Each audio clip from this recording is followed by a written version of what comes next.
Y como siempre agradecemos la visita de nuestro Señor a través de su santa y divina presencia. No hay nada en este mundo que nos pueda estar llenando más que Él. A veces nos confundimos, pensamos que hay cosas que pueden ocupar ese lugar, pero luego nos damos cuenta que nos siguen dejando con hambre, con sed, y solamente la presencia del amado es la que llena la vida de cada uno de nosotros. Cuando digo llena, digo nos da dirección, nos da seguridad, nos da perspectiva, nos da sabiduría, entendimiento y todo lo que necesitamos para disfrutar su plenitud. Tenemos que hacernos buscadores de su presencia, buscadores de Él. Él es el tesoro, Él es la perla de gran precio, Él es el todo para la vida de sus hijos. Amén. Me gustaría en esta noche poder hablar acerca de algo que es muy puntual y yo voy a estar pidiendo que preste atención. Digo esto porque tal vez hoy vamos a hablar de Cristo desde un lugar del cual tal vez no estamos acostumbrados a escuchar. También vamos a hablar del engaño, también vamos a hablar de aquello que nos hace a nosotros susceptibles al engaño, pero luego vamos a volver nuevamente para poder entender la verdad de nuestro Señor y poderlo recibir desde ese lugar. A veces el Señor toca la puerta y no escuchamos.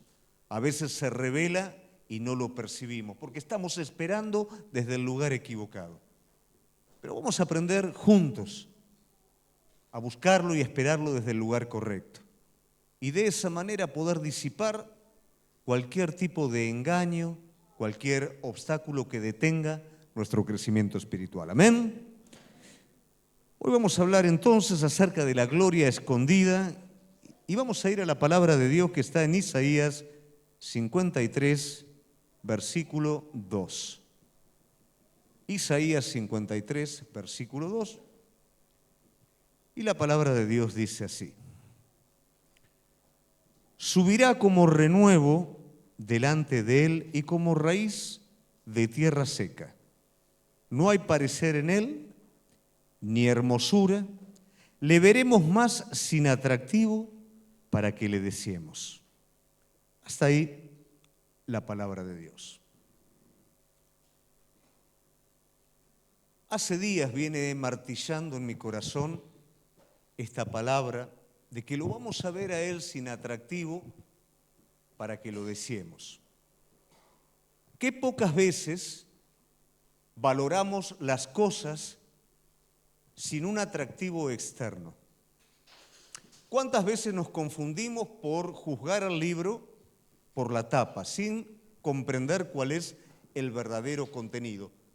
Pero Isaías 53 nos está declarando el rol del Mesías, cómo iba a vivir, cómo iba a caminar en esta tierra, cómo sería desfigurado su parecer, cómo sería mal interpretado, cuál es el proceso que atravesaría para cargar el pecado de cada uno de nosotros y por eso no entendido por el hombre. Un hombre que estaba esperando algo espectacular, un hombre que estaba esperando algo que desafiara completamente todos sus sentidos y no pudo ver lo mejor que podría haber acontecido en su vida, que era tener el Mesías delante de él. Imagínese esa generación. Tal vez hoy nosotros, conociendo la historia, diríamos cómo nos hubiera gustado participar de esto. Pero ¿sabes qué hubiera pasado? Lo mismo que pasó en ese tiempo. ¿Por qué? Porque se lo esperaba desde un lugar diferente. ¿Cuántas veces nosotros esperamos a Cristo en nuestra vida desde un lugar diferente y desde el lugar que está operando directamente en nuestro ser, en nuestro corazón? No lo alcanzamos a entender porque no hay parecer, no hay hermosura en todo esto. Pero es en medio de ese proceso en el que Dios hace su obra en todos los aspectos de la vida. Hoy vivimos tiempos muy particulares que los podríamos definir como tiempos de confusión. Y no lo digo esto como predicador, lo diría también como una persona que no conoce a Dios. Es imposible considerar que los tiempos presentes no son tiempos de confusión. A nivel geopolítico, a nivel global, a nivel religioso, todo es confusión. No sabemos qué es real y qué no lo es. Lo que antes era legalmente malo, ahora es legalmente bueno. Entonces ahora ya no es más droga. Ahora es algo medicinal. Y como eso podríamos hablar un montón de cosas que no son ni más ni menos que confusión. Confusión que está escrita en la palabra de Dios. En lo que a lo bueno van a llamar malo, a lo malo van a llamar bueno, a lo dulce amargo, a lo amargo dulce, y eso es confusión. Pero ¿de dónde nace esta confusión? Esta confusión nace de una raíz del hombre sin Dios.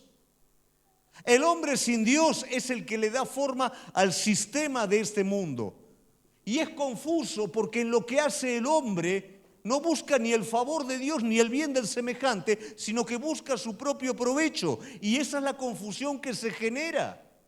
Por eso es que hay caminos que al hombre parecen caminos rectos, pero son caminos de perdición, porque están originariamente formados con un interés independiente a Dios. Dios no está en esa ecuación.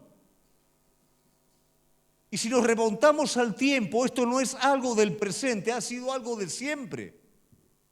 Babel es representada por la confusión del hombre caído que edifica, independiente a Dios. Y yo pensaba, qué difícil para el hombre de ese momento mantenerse firme a la palabra sencilla que su Creador le había dado, cuando el hombre rebelde se junta y comienza a levantar una torre que prácticamente llega casi al cielo. El hombre organizado, haciendo a la perfección, trabajando incansablemente, teniendo toda virtud, pero en algo en lo cual Dios no está de acuerdo. Algo que es completamente rebelde y paralelo a lo que Dios diseñó.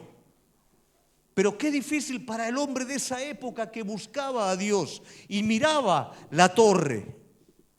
¿Será que yo estoy en lo real? Esto es hermoso. Pero Dios no está en ese lugar. Esto es sencillo y simple. Simplemente creer y responder la palabra del Creador. Pero allí es donde está el Señor. Buscamos lo espectacular y perdemos el sentido de lo hermoso, de lo deseable. Todo hombre de Dios encuentra a Jesucristo en lo sencillo. ¿Por qué? Porque es la manera en la que el Señor esconde su gloria. La gloria plena del Creador estuvo reducida, por así decirlo, a la vida de Jesucristo. ¿Quién era Jesucristo? A ojos del hombre, alguien sin títulos, alguien sin buen parecer, sin carismas naturales, distinto a Nicodemo, un maestro de la ley, distinto al joven rico, una persona preparada que llamaba la atención de todo el mundo, distinto a todo lo que podía deslumbrar, pero cuando él abría su boca, la persona que amaba a Dios encontraba lo que necesitaba. No aquel que buscaba cosas espectaculares, no aquel que buscaba ser satisfecho en su incredulidad, pero el buscador de Dios encontraba en eso sencillo a Dios. Y hoy no es distinto, iglesia. Hoy buscamos a Dios en la tormenta, lo buscamos en el huracán, en el terremoto, no en el silbo apacible, porque nos parece que es demasiado sencillo. Pero el buscador verdadero no se conforma con ninguna manifestación en donde no esté la presencia de Dios, porque el buscador de Dios busca a Dios y no se conforma con nada menos. y aprendió que Dios no está en donde los demás lo buscan, sino que está en aquellas cosas que los demás ignoran o que tienen por poco. Él vino a esta tierra en una familia humilde, vivió en la ciudad más humilde, nació en un pesebre. El Señor escondió su gloria de esa manera. Y hoy, iglesia, es exactamente lo mismo. En las iglesias de Apocalipsis nos damos cuenta cómo el Señor esconde su gloria en dos iglesias aprobadas, que serían iglesias a las cuales muchos no irían, porque les parecería que no hay nada espectacular que llame la atención. Pero sí había algo presente, y era fidelidad a Dios. En medio de un contexto de dificultad. Dios está en lo sencillo. La gloria de Dios, que es lo más grande de todo, está escondida en lo sencillo para que el buscador la descubra. No la descubre el que busca otra cosa, la descubre el que busca realmente a Dios. Y en esto va a aparecer una palabrita que nos va a estar acompañando en los distintos puntos que vamos a hablar, y esa palabra que tiene que ver con la confusión y tiene que ver con la forma de percibir a nuestro Señor, esa palabra es la palabra anatema. Se la voy a traducir enseguida para que no se quede anatema, anatema, y después nos perdemos todo el sermón pensando ¿qué quiere decir esto, no? La palabra anatema es aquello a lo cual Dios juzgó, aquello que ya no dio la medida y que está bajo juicio de Dios, aquello que el Señor dice no.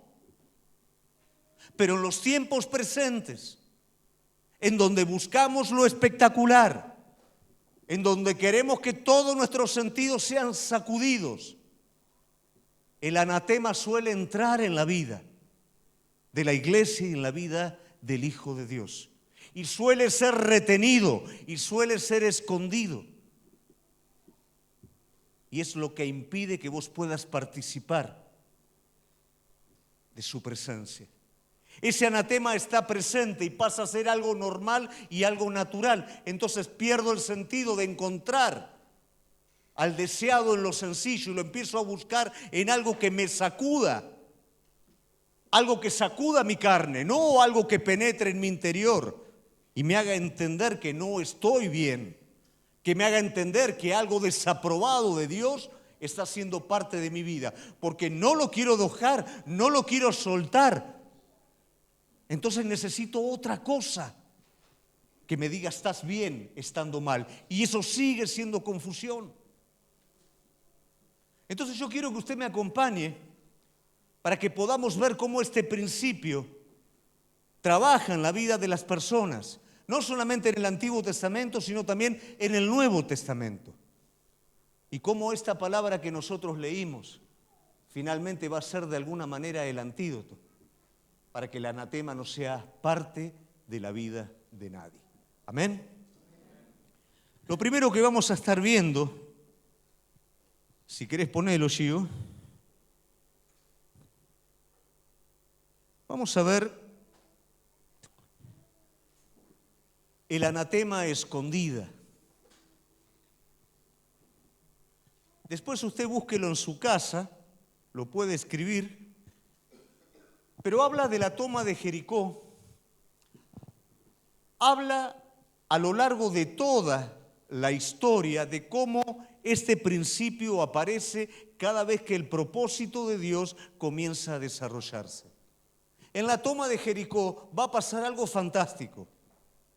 Un puñado de pueblo que no está acostumbrado a la batalla, que no está acostumbrado a la guerra, va a enfrentar una situación sobrenatural y va a tener una victoria fantástica. ¿Por qué? Porque Dios está queriendo hacer algo. Dios está queriendo introducir al pueblo en su pleno propósito, pero Dios va a estar dando un indicio. Y este indicio es: no toquen el anatema. ¿Qué quiere decir todo esto? Una vez que invadan Jericó, se van a sentir tentados de agarrar para ustedes cosas, de sacar ventaja de esta victoria para ustedes. No lo hagan. No lo hagan. Porque esa ventaja que ustedes van a querer sacar de alguna manera va a afectar el resto de su peregrinar, el resto del propósito. ¿Cuántas veces Dios te dice no? Las cosas no son buenas o malas por como vos las juzgás. Hay cosas que sí, porque son básicas, pero otras cosas son buenas y malas según la aprobación de Dios.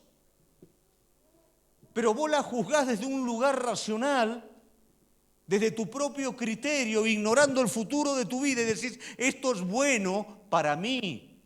Pero no que sea bueno para ti quiere decir que sea bueno para Dios. Cuando Dios dice no, eso ya es anatema. Y es anatema para tu vida. Y ese no es para obediencia. Hoy escuchamos a menudo bendición, maldición. ¿Qué es maldición? ¿Qué es bendición? Tenemos que ser criteriosos en este asunto. Te voy a dar un ejemplo para ilustrar que la bendición y maldición es una consecuencia. No es un Dios que enjuicia directamente. Si vos le decís a tu hijo, mi amor, si metes el dedo en la hornalla, te vas a quemar. No quiere decir que hay algo que, hijo, va a venir algo que te va a consumir como fuego, ¿no? No, hijo, si vos metes el dedo en la hornalla, como consecuencia te vas a quemar. Mete el dedo en la hornalla, ¿qué pasa? Consecuencia. ¿Qué pasó? ¿Hubo algo? No, metió el dedo y se quemó. Cuando el Señor habla su principio y vos haces otra cosa, no es que Dios te maldice. Cosechás la consecuencia de la desobediencia y eso es maldición. ¿Cuántas personas pelean porque tienen el anatema retenido? Y esto es lo que enmarca este primer punto. El anatema retenido, apropiado. Cuando el Señor dice, no, soltad. Qué difícil es soltar lo que Dios me manda a soltar. Ignorando que cuando suelto es cuando avanzo, es cuando crezco, es cuando soy libre. Pero por falta de confianza en mi Creador decido retener por las dudas. Y eso me hunde. Y eso me consume. Porque eso es una maldición. Eso es la consecuencia directa de la desobediencia. Y por supuesto va a venir en contra. Jericó es todo un peregrinar espiritual hasta la toma de la tierra prometida. No podía haber lugar a la carne, a la desobediencia, porque es una batalla espiritual, una victoria espiritual y tiene que ser un camino espiritual. Vos no podés tomar algo espiritual y después quererlo completar naturalmente, porque va a romperse. El mismo Dios que da un propósito espiritual, da una forma espiritual y, como ya hemos predicado, un tiempo espiritual. Es todo un combo, iglesia, no es una partecita nada más. Pero alguien decidió retener. ¿Por qué queremos retener? Porque queremos tener ventaja. Y no hay forma de sacar ventaja de algo que no sea quebrantando el principio. Cuando queremos tener ventaja sobre otros, estamos dudando de aquel que nos llamó, de aquel que es nuestro proveedor. Estamos queriendo asegurar las cosas por nuestras propias fuerzas, cosas dadas por Dios. Y esto iba a traer consecuencias en el futuro. Por eso el Señor les está diciendo, no toquen el anatema. Lamentablemente, Coré, ¿qué hizo? Acán, perdónenme, ¿qué hizo? Guardó el anatema, escondió el anatema. Porque cuando desobedecemos al Señor, no es generalmente algo deliberado, es algo que guardamos, es algo que escondemos para que ningún otro lo vea. Y aún lo escondemos de nosotros mismos también, para olvidarnos. Hicimos lo que quisimos, ahora sigamos adelante, no vas a poder seguir adelante hasta que el anatema no sea resuelto. ¿Y cuál fue el resultado inmediato? Una próxima batalla. La próxima batalla era mucho más insignificante que Jericó. No habían muros, no habían grandes ejércitos, no habían gigantes. Era una batalla insignificante que tranquilamente, de manera natural, la podrían haber ganado, pero la perdieron porque el anatema estaba en el campamento. A veces tenemos conquistas espirituales grandes y en esas conquistas espirituales grandes nos apropiamos las cosas de Dios para nosotros, que eso es el anatema, y después con eso queremos seguir peleando y en algo mucho más insignificante perdemos. Y el enemigo viene y tiene autoridad y victoria sobre nuestras vidas, porque nos apropiamos lo de Dios para nosotros mismos. ¿Cuántas personas claman al Señor para que el Señor bendiga sus vidas, prospere sus vidas? El Señor lo hace, toman esas prosperidades para sí, toman la bendición para sí y desvían sus caminos de Dios. Y luego vienen batallas espirituales que lógicamente no pueden vencer. ¿Y cómo se trata con ese anatema? Este anatema debe ser confrontado y debe ser desarraigado del campamento. ¿Qué quiere decir en mi vida? No podés seguir adelante si no llamás a eso con lo que te quedaste por su nombre. Aquello que Dios te dio cuando no tenías nada y ahora lo tenés. Y te lo apropiás a vos y lentamente te empezás a correr con lo que Dios te dio de Él, diciendo que esto es mío, no es tuyo, eso te fue dado. Y te fue dado para ser sostenido de manera sobrenatural, de manera espiritual, no de manera carnal. Entonces lo tenés que llevar a llamar por su nombre porque te va a seguir corriendo hasta sacarte del propósito. Porque no vas a tener victoria en la próxima batalla que pelees. ¿Cómo se solucionó históricamente? Se confrontó y hubo un juicio sobre eso.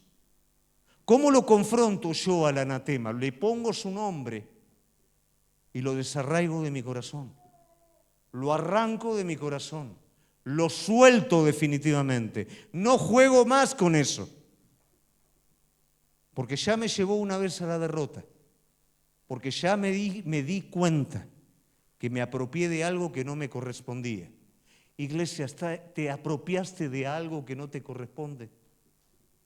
Oraste a Dios para que Dios te diera un marido, Dios te diera una esposa, Dios te diera un hijo, Dios te diera un trabajo y el Señor respondió y vos le pediste y le dijiste, Señor, si vos me das esto, yo te voy a servir, yo me consagro, y una vez que te fue dado,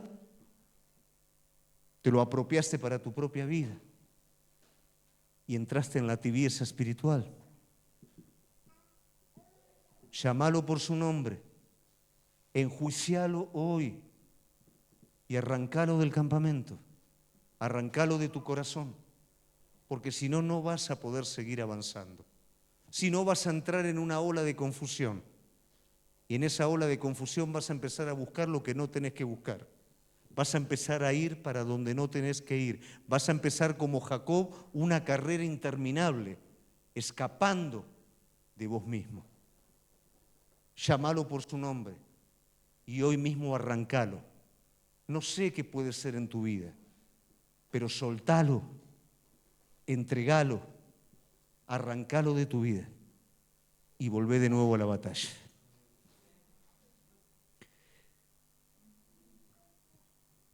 El segundo punto es el anatema conservado. El primero fue el apropiado en mi vida. El segundo es el conservado. El primero fue me di cuenta, lo enjuicié, listo. El otro es conservado en el tiempo.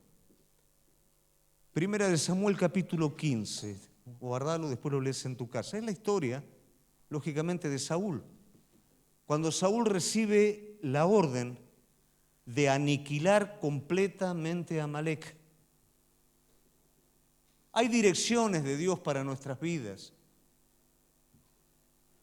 que son direcciones absolutas, que no da lugar a la negociación, sino que son cosas terminales. ¿Por qué el Señor le está diciendo esto a su ungido? Porque en el tiempo de Moisés, Amalek atacó al pueblo de Dios cuando estaba desprevenido por la retaguardia, los más débiles, y el Señor dijo que Él borraría la memoria de Amalek de la faz de la tierra y Él iba a usar a Saúl para esto. ¿Cuántas veces el Señor dio palabras sobre tu vida? ¿Cuántas veces el Señor dijo lo que va a hacer en tu vida? Pero de la misma manera que Saúl, en vez de ser terminantes con lo que Dios nos habló e ir en pos de eso, nos entretenemos en el camino. ¿Y qué fue lo que hizo Saúl? Perdonó lo mejor del rebaño y perdonó al rey Agag su vida cuando Dios le dijo, no queda nada en pie. Muchas veces nos es cómodo mantenernos con algo tibio en nuestra vida, con algo gris, con algo no definido, porque en eso no definido mis intereses están involucrados también. Cuando es lo que Dios me pide hay una entrega completa, pero cuando está esa cosa rara, gris, tibia, mis intereses están impregnados. ¿Y sabes qué pasa con ese tipo de anatema? Siempre hay un discurso religioso que cubre. Siempre hay un discurso moral que justifica esa desobediencia, porque la desobediencia parcial es desobediencia al fin. Y hay un discurso religioso que yo mismo me encargué de formar, de creer y de pronunciar como hizo Saúl.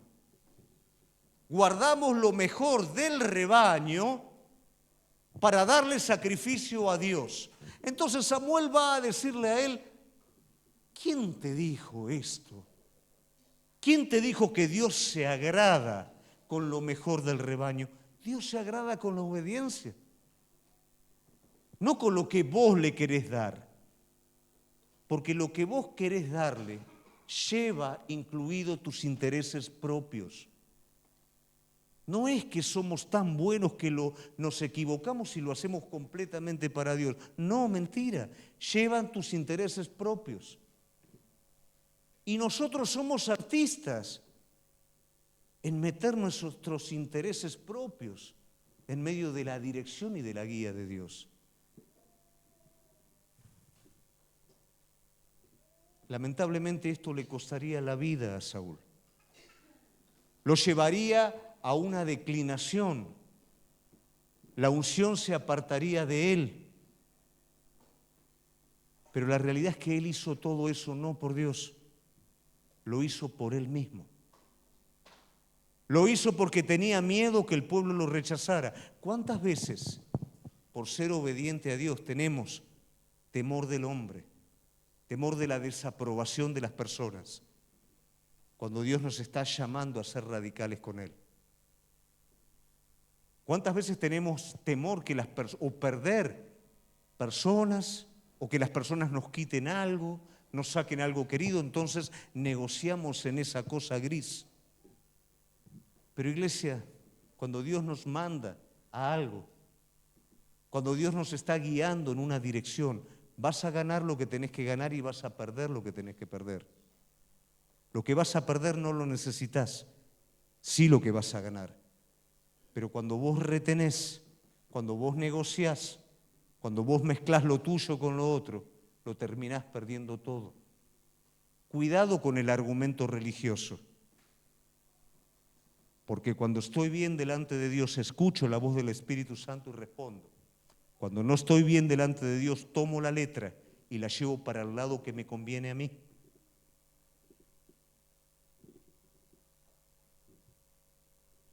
En el primer caso, estoy reteniendo y eso es anatema. En el segundo caso, estoy manteniendo.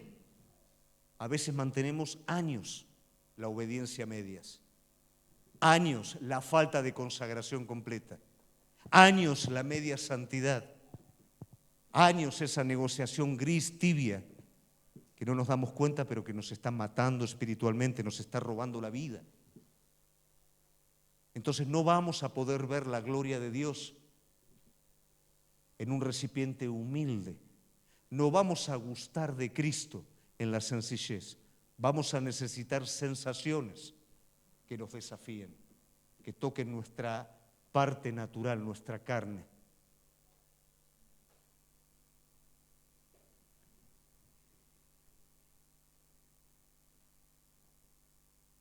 La tercera anatema de la que quiero hablar ya es más contemporánea, ya nos venimos del Antiguo Testamento y nos venimos al Nuevo Testamento.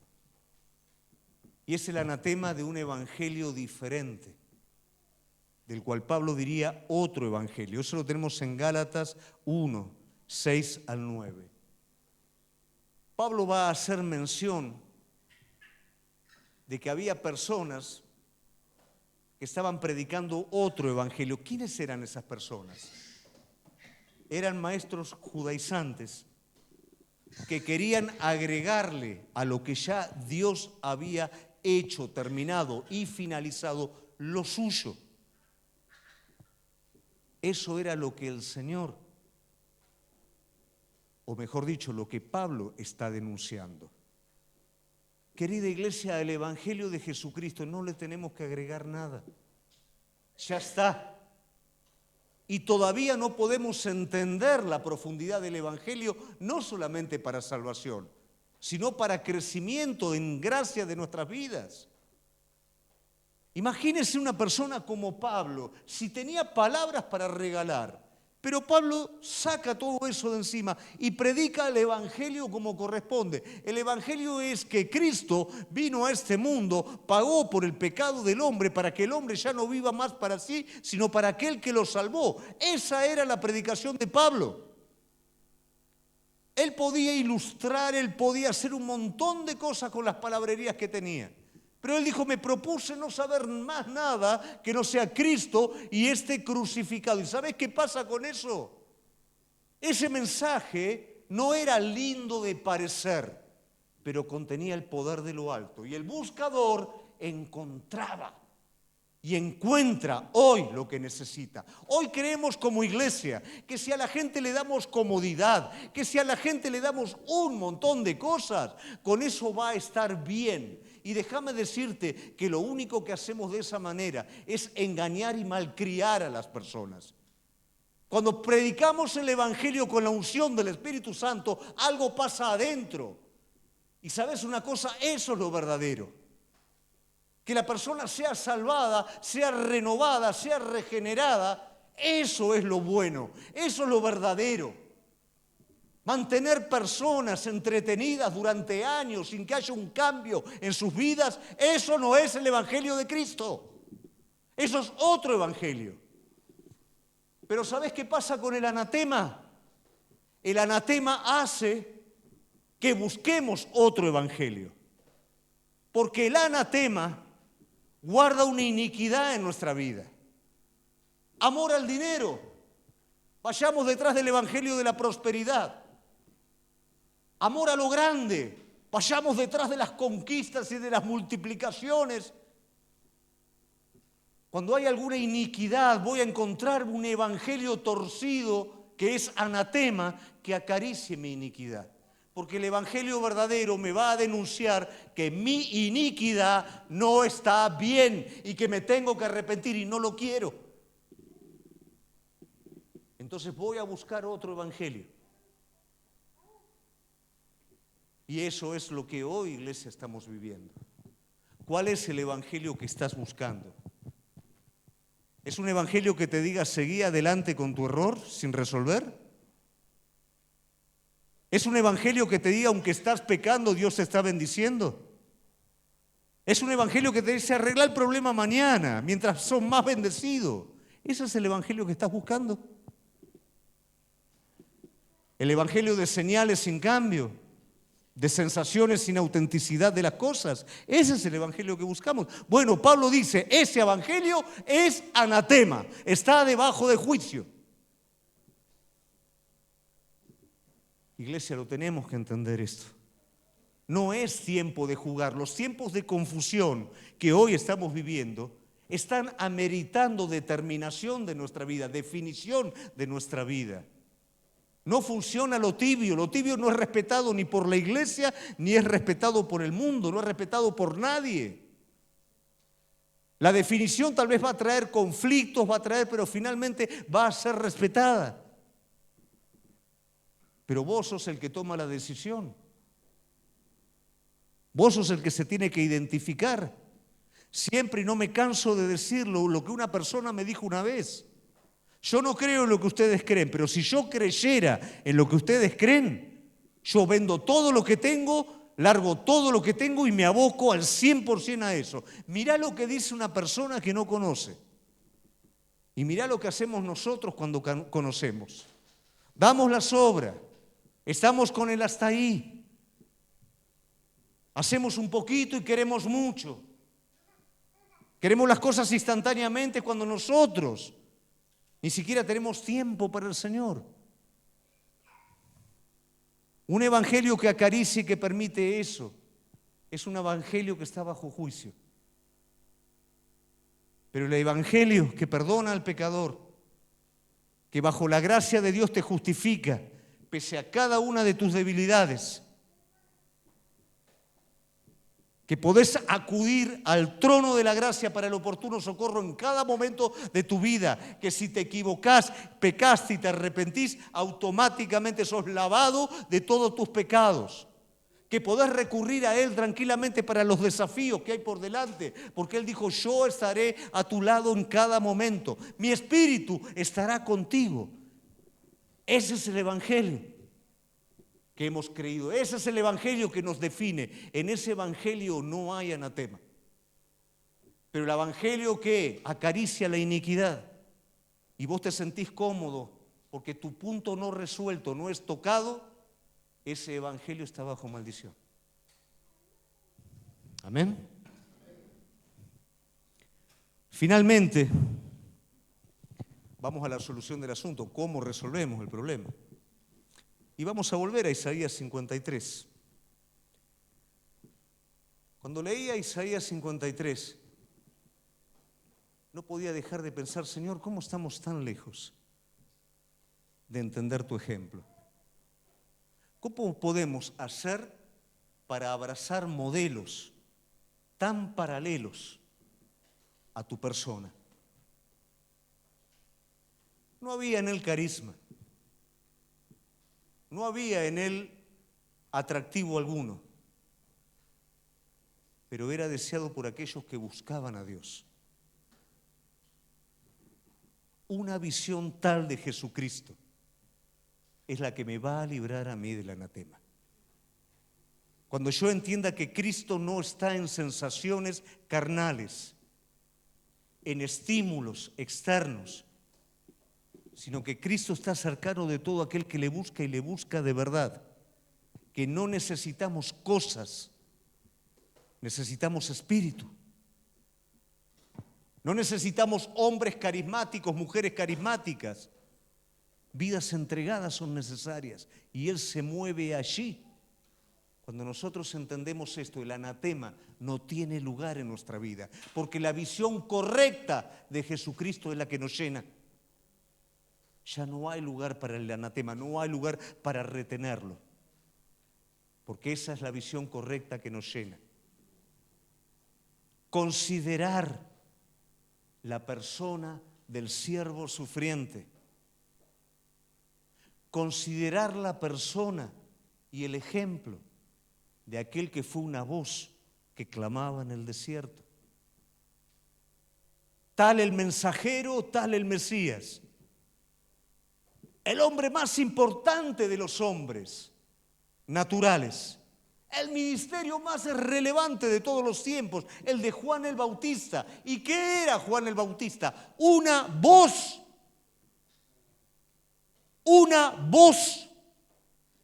que proclamaba que el Cordero venía, pero esa voz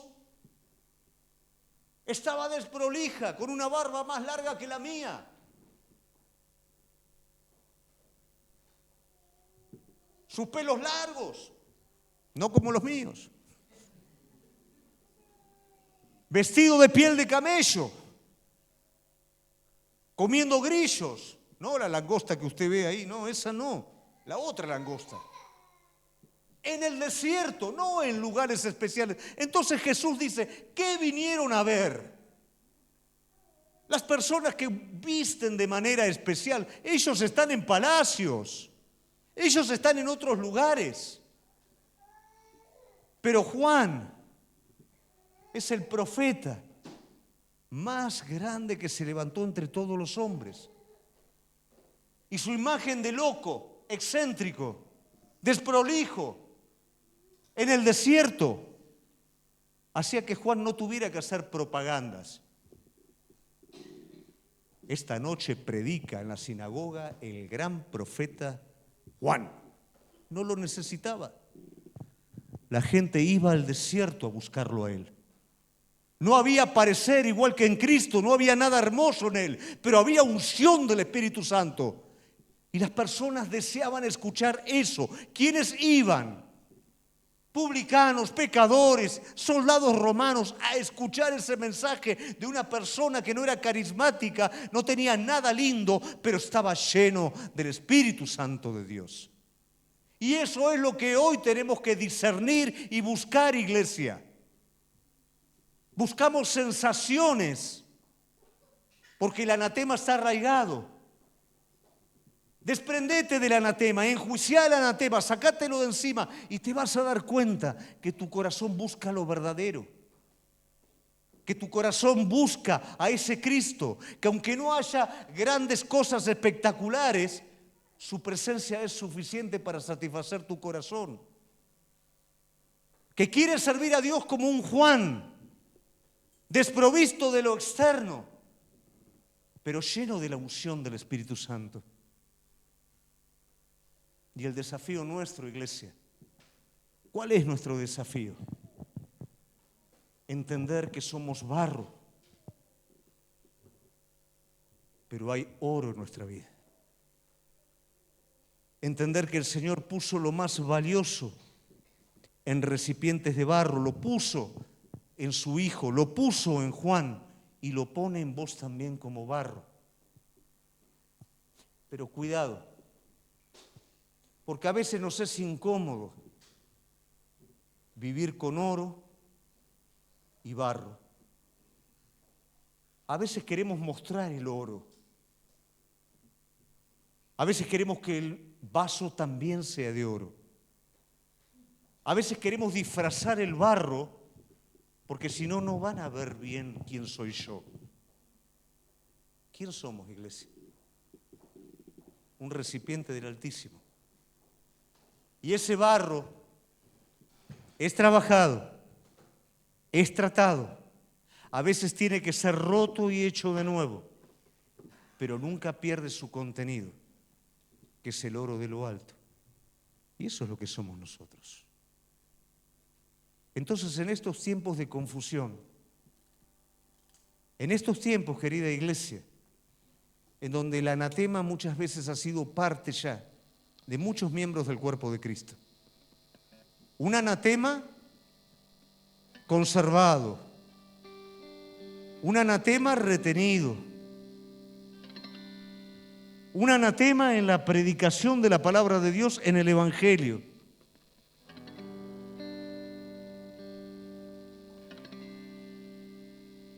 El Señor quiere hacer algo nuevo.